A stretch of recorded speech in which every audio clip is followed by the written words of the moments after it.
This recording's going. You see the red light on that camera. That's your camera. And we're back. Season 2 of the Eskandy Sports podcast. Now we're going to go into a lot of player interviews. I want to talk to some of these guys going through the recruiting process. And today, really excited to have Justice Gordon. Are you going? I refer to you as JC. Like, JC is what everybody used to call me, so I kind of came back when I got to Halton for some reason. Yeah. All right, Justice Gordon here. Justice, like you said, you're with Halton. Halton, yeah. Let's dive a little bit more into that. What do people need to know about you? Off rip, what's your spark notes?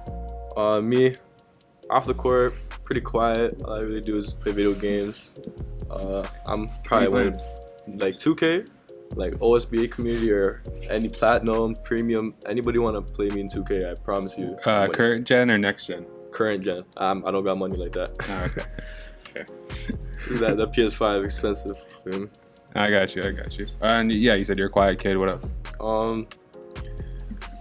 When I'm on the court, a lot of people try to say I'm kind of mean or got an attitude, but when you're playing against me, I expect you to know that from me. I'm not really a good person to play against, but if you're playing with me, then all my teammates know like I'm gonna fight for my guys. What's the craziest thing you've said on court? Or what's maybe don't tell us what you said because I still want you to get offers and stuff. I won't say exactly, but what's the like the most pissed off you got or what happened and like. I definitely do my research, so if I'm playing a guy I know or one of my friends, like I say, like I know a lot of people in the OSBA, so if I know the guy in the OSBA's girlfriend or something, shooting a free throw, oh my, I say a name or something like that. Just the name, you know saying anything crazy. No, just the name, just saying like how's she doing, stuff like that. Gotta make sure she's good. You know what I mean? Other than that, I don't know. It kind of just comes naturally. I can't really think about it. Like under the moment, it just comes out. Do you do it like as a tactic? Like is that like your little like competitive advantage? You think you can get in their heads, or like is it just kind of like you can't play without it?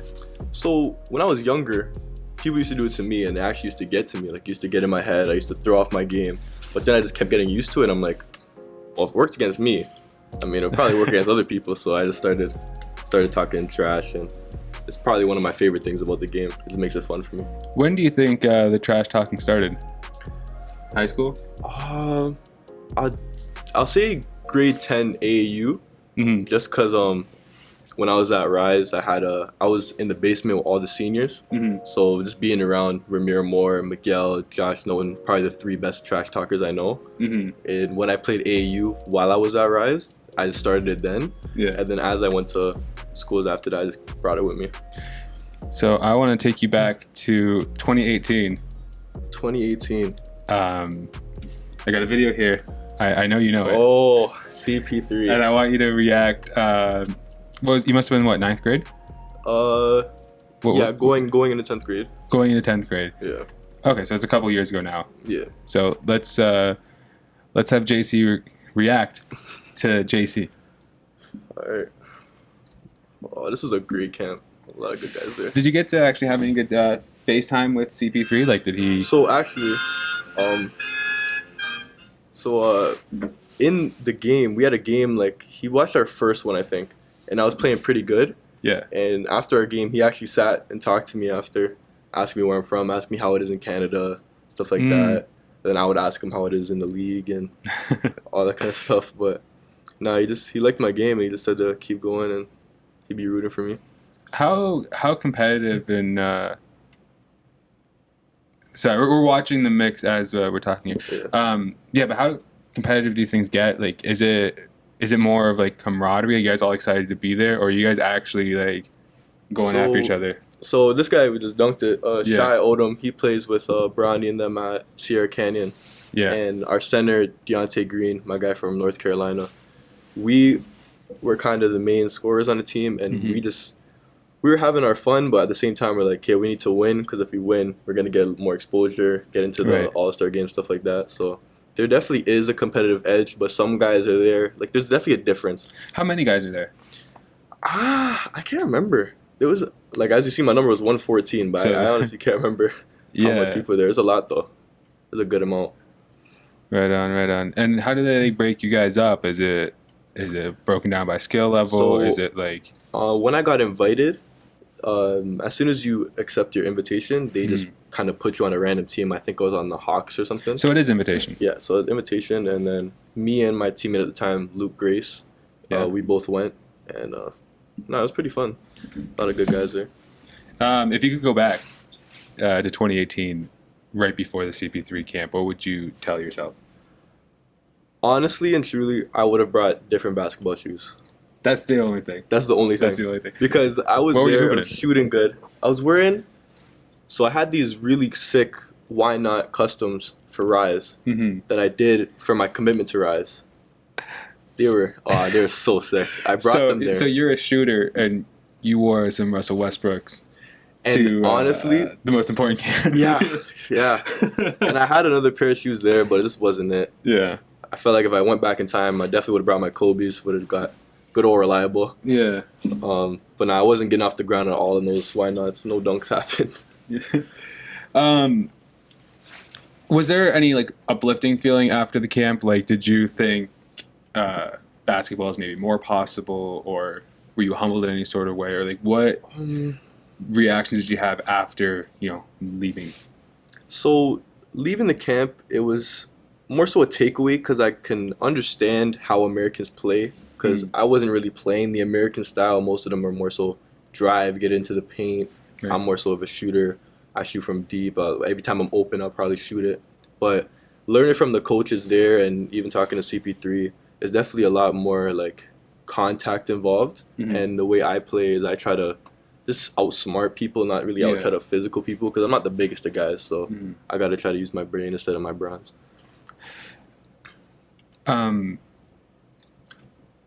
I first saw you playing with Niagara earlier in this year. It might have been Premier or Platinum. Yeah. Now you're in Holland. I've done some research into you, and you've had a few stops along the way. I think there was Athletes Institute at some point, and I think another school. So, unfortunately, well traveled. Yeah, I'm definitely well traveled. But you do know how that's perceived by coaches at the next level and scouts and stuff like that. So, why so many changes? I know it's kind of an asshole question, but I mean, these are the questions that they're asking themselves. Yeah, it's a great question, honestly. So from grade 5, I played on Bounce. Bounce was always my team. My dream was always to go to Orangeville. So Orangeville was always the school I wanted to be at. And so even growing up grade 6, 7, 8, I would always listen to Coach Tony and his family there. I was very close to them at the time. So in grade 9, we had talks with me and Coach Charles, who's another coach at Fort Erie. We had talks of me going to Orangeville.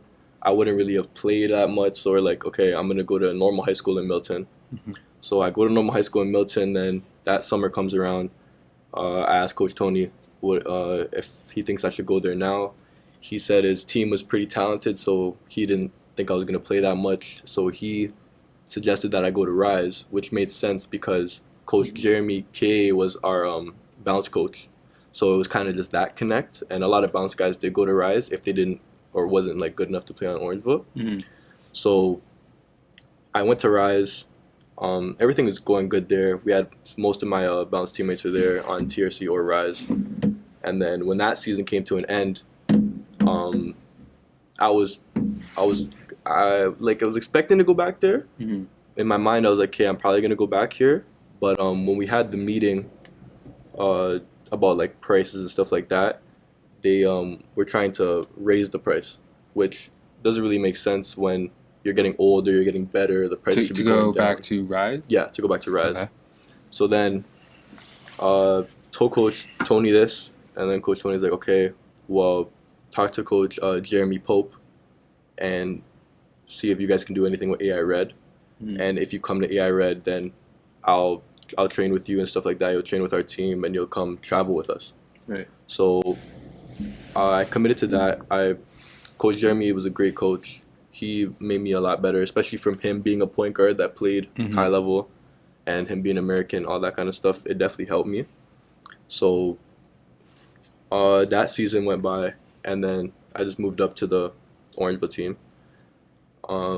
then obviously COVID happened. So you were playing on Athlete Institute Red, and you got to play for Orangeville. So I actually didn't. Okay. I was supposed to, but I don't know what happened. It just didn't happen like that. Okay. So I wasn't really upset about it. I was like, yeah, that sucks. I wish I could have, but Right.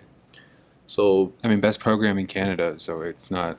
yeah, like I'm Shame. still around those guys. I still get to Yeah. learn from like MA and all those kind of guys. So after that season, COVID happened, and Coach Tony told me I was going to be on Orangeville the next year. They didn't know what they were going to do because of COVID and if there's going to be a season and all that kind of stuff. Right. So we went over there. All of us had to get tested and all that just so we could stay there. And we stayed there till like, I think Christmas because we weren't allowed to come home. Had a couple little showcases throughout the year, the live showcases, which helped us a little bit. That's where I got a couple schools looking at me, Princeton, JMU, like some schools like that. After that season came to an end, there was going to be AAU, so I was expecting there to be a bounce team. So at the end of that year, Coach Tony kind of didn't give me a heads up that there wasn't going to be a bounce team, so I had really nowhere to go. And he told MJ and Jeff because they went to UPlay, so they had known that in advance. So it was kind of last minute thing, and then thank goodness me and Elijah, since I've been playing against him for so long, we've been friends for a pretty long time now. I kind of just asked him, not even to be on the team, I asked him for a tryout because I was just that desperate. I'm like, can you just get me to a practice just so I can talk to Coach Rowe and everybody, see if I can make the team? And he set that up for me. And then travel with them all summer. Great traveling with them. While I was over there, Coach Tony kind of thought it would be better if I went to a school that was closer to home. For unspoken reasons, I don't know. Yeah, you look frustrated. It doesn't really make sense to me. Yeah. But and that leads you to Niagara?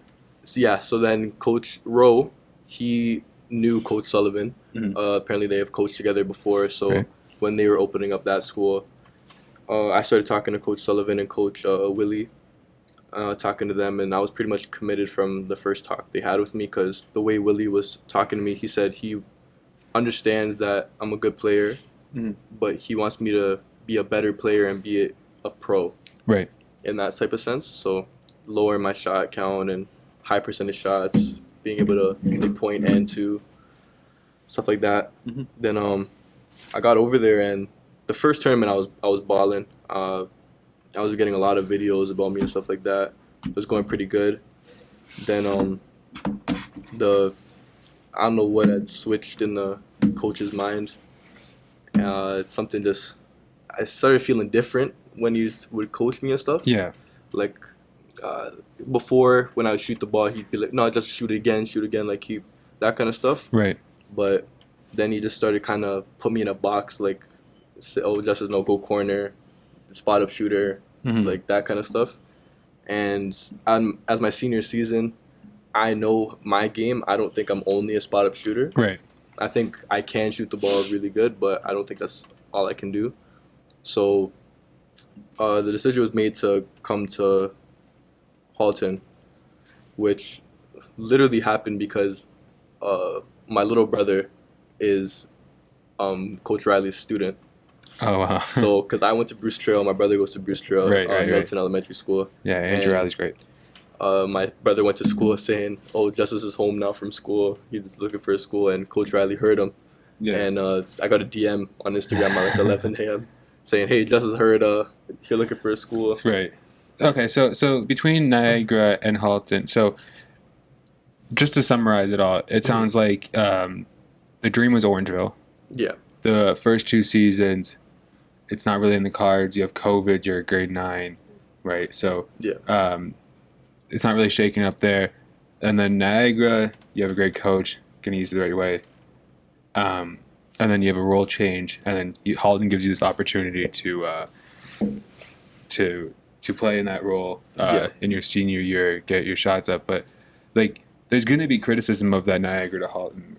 Yeah. Right. Because like the first few make sense. I don't know how involved they are in rep. I think I think it's almost commonplace that everybody changes rep teams anyways, but for the prep level between Niagara and Holland, had you stayed at Niagara and just, roughed it, do you think it would have gotten better, or do you think it was No.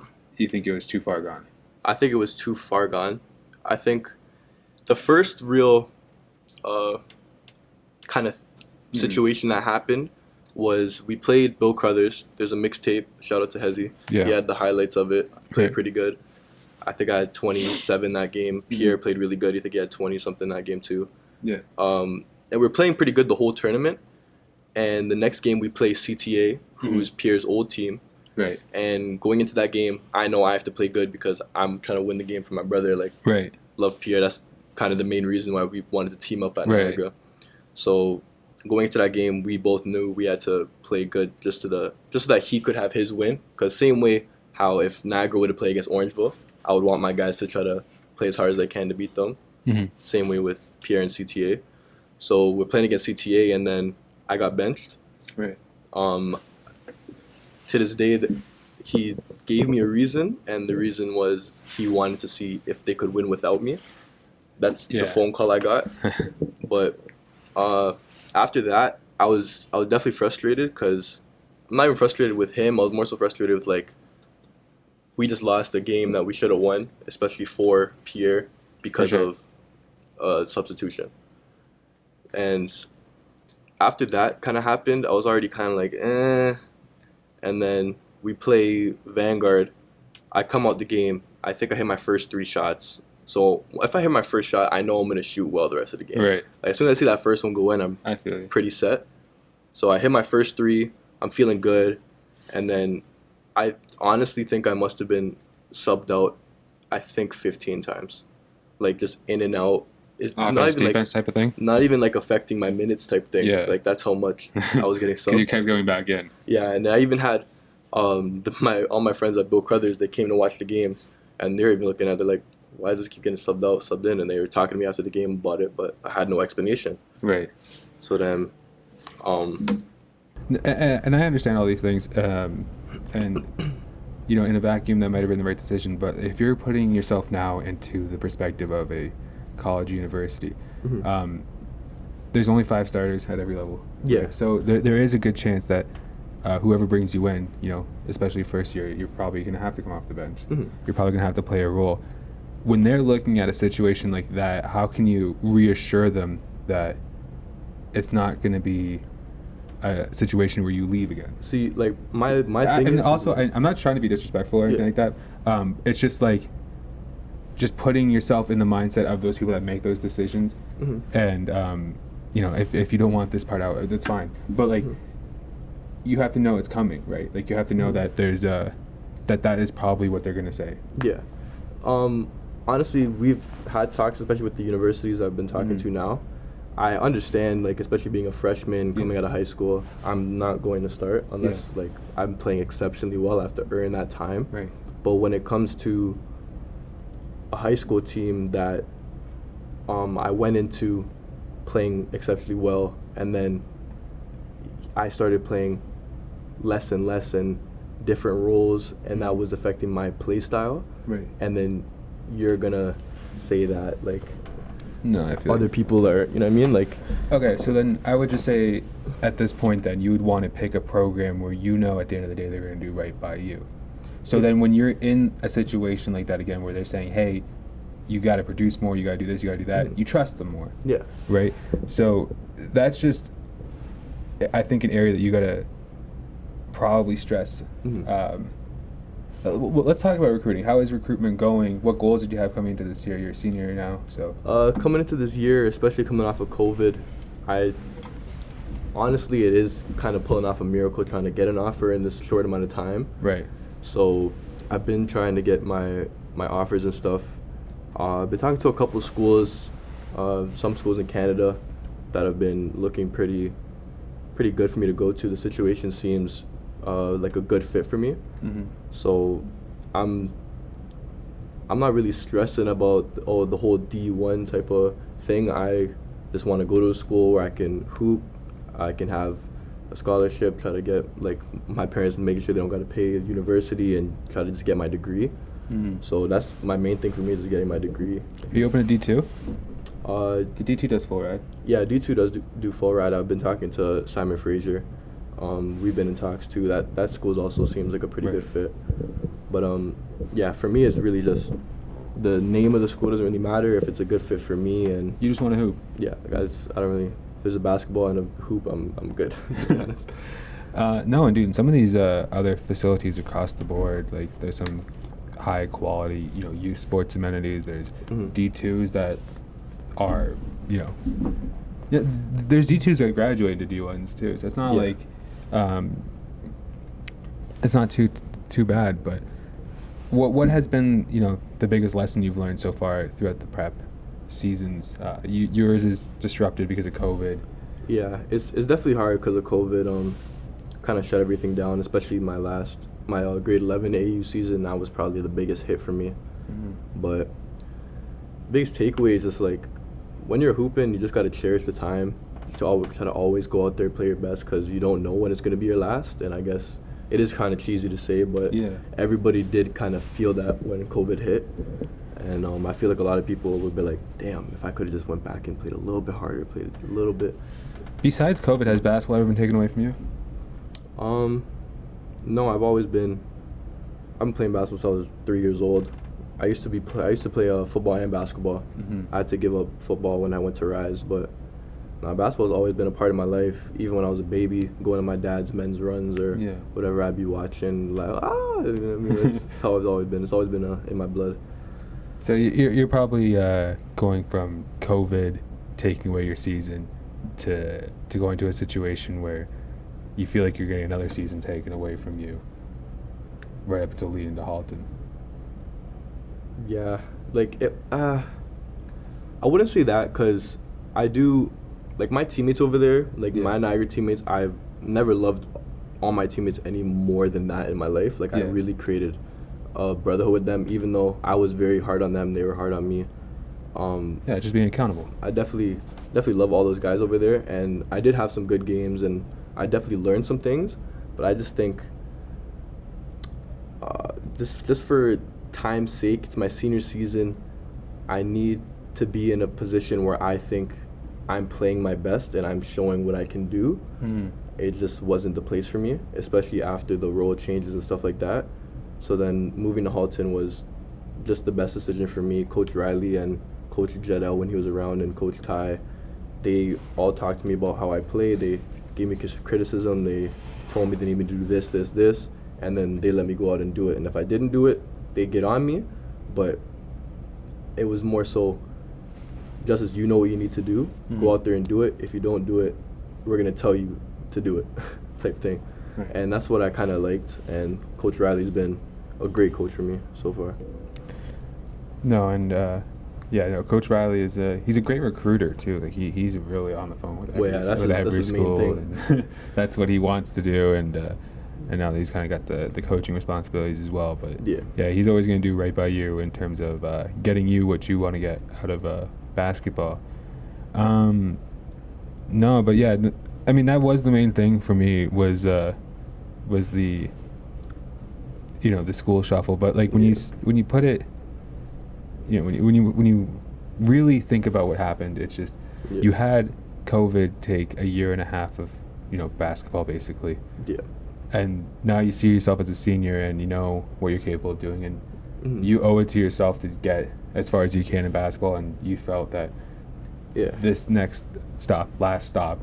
yes, no, Watson, I love you guys. I'm not going nowhere. Is the right place to accomplish your goals, and I don't think there's anything wrong with that. I just wanted to see if you're going to be ready to answer the questions that come with that sort of approach. Let's say, looking back now, people that are going to be in your situation, let's say grade 9s, 8s, looking to go prep, looking to go this route, what advice would you have for freshmen or underclassmen trying to get? The best advice I can give to any freshman, grade 8, thinking about going prep school is don't.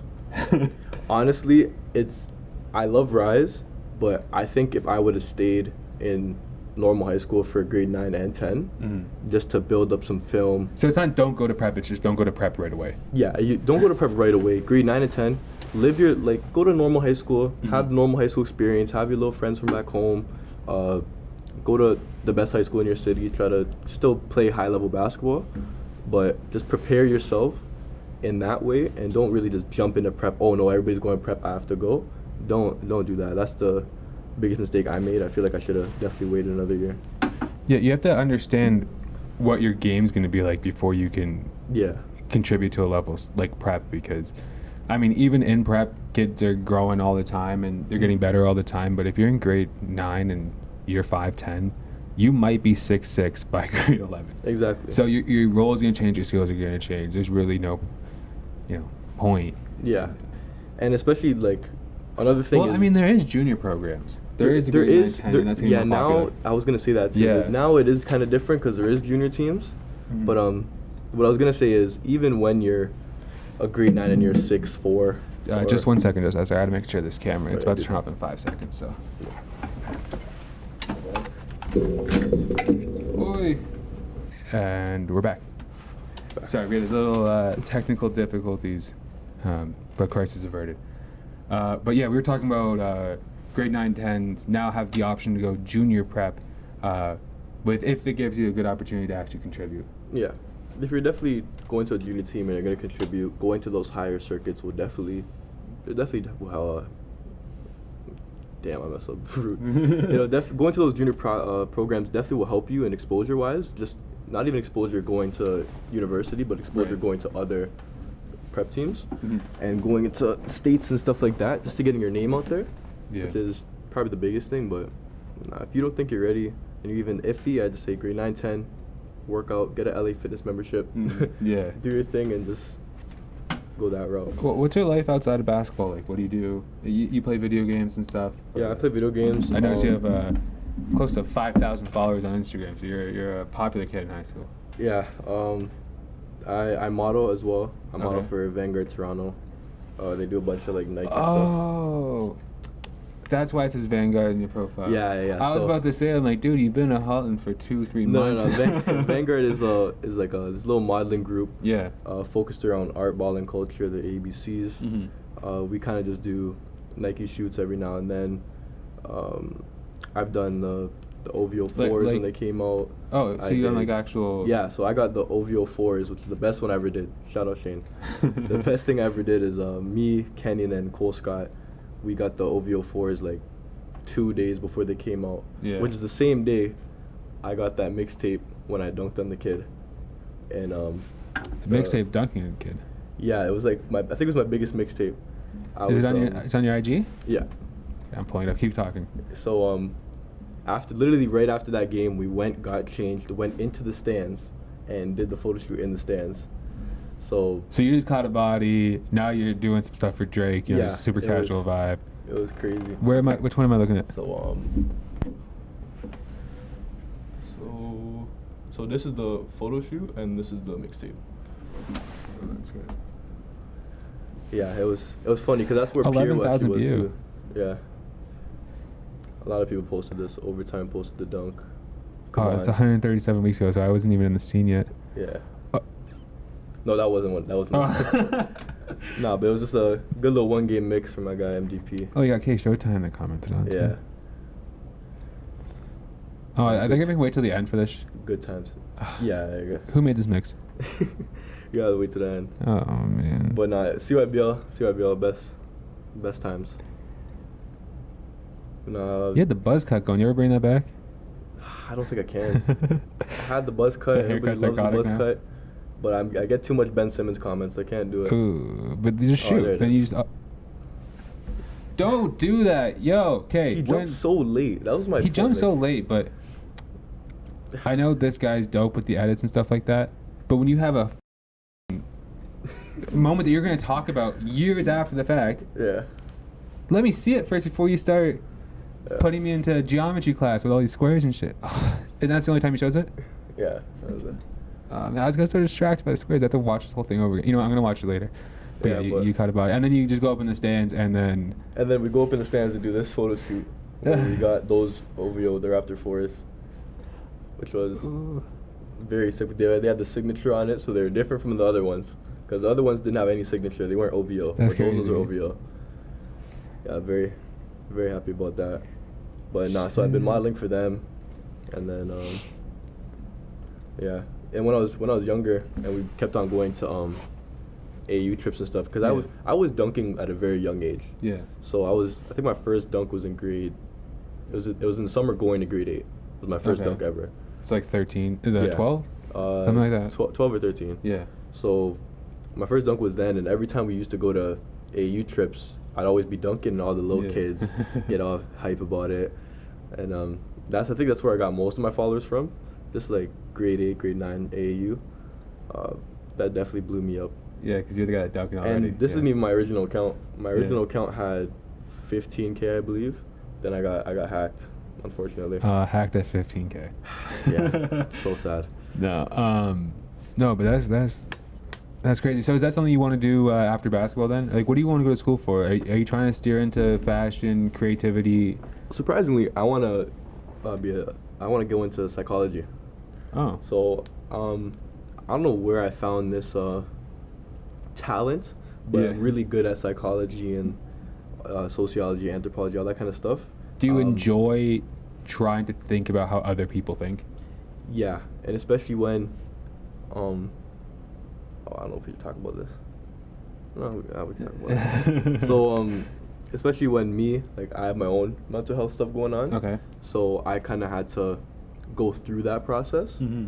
And I didn't like it. They always tell me, oh, talk to a therapist. But like when you're on the phone with a therapist and their job is to talk to you, it's kind of hard to open up and stuff like that. Mm-hmm. So I kind of started doing my own research about it, trying to just teach myself what's going on and everything. Mm-hmm. And that's where I kind of found my talent for it. Yeah, keep going. And then I took a psychology class, and I loved it. Like, it was like my favorite class ever. And it was all online too, which is surprising. But no, after I took that class, I just kind of was like, nah, I really want to do this psychology stuff, and that's what I wanted to do since. I'm back. Okay, we lost the camera, but No, we're good. it's gonna happen. But no, dude, that's the best way, in my opinion, to go about it. Because I think the pandemic specifically got a lot of people thinking about their mental health, and myself included. And yeah, no, once you can understand why you feel the things you feel, it doesn't make everything go away. Yeah. But it makes it easier. Yeah, it makes it easier. Like, let's say I'm having an off day. Mm-hmm. I know there's certain things I can do. I go for a walk, get out in the sun, drink some water, take a nice cold shower, something like that. Like, just to get your body into that rhythm. Yeah. But I'm very proud of myself for doing that. I think it was probably one of the best things I did. And now that I've got so good at it, I want to continue it and see where I can go with it. No, I think that's super interesting, because I see that, you're a hooper, you got, the fashion stuff on the side, and then out of nowhere, I want to do psych. That's kind of cool. Yeah, it's funny. You got levels to you, Justice. I want to thank you for taking the time. I will obviously keep tabs on your recruitment process. I'm looking forward to see where your path takes you, and the best of luck, and let's do this again. Yep. Shout out my guy, Eskandy. Hey guys, be sure to subscribe if you're enjoying the content. We're trying to hit 1K by May. Yes. That kind of rhymes, right? That kind of 1K by May. It was good. I seen it. It was good. You like that? 1K by May. Hit the subscribe button. And we got more guests, and we got more guests. Yeah, really excited for it. All right. See you guys. Peace.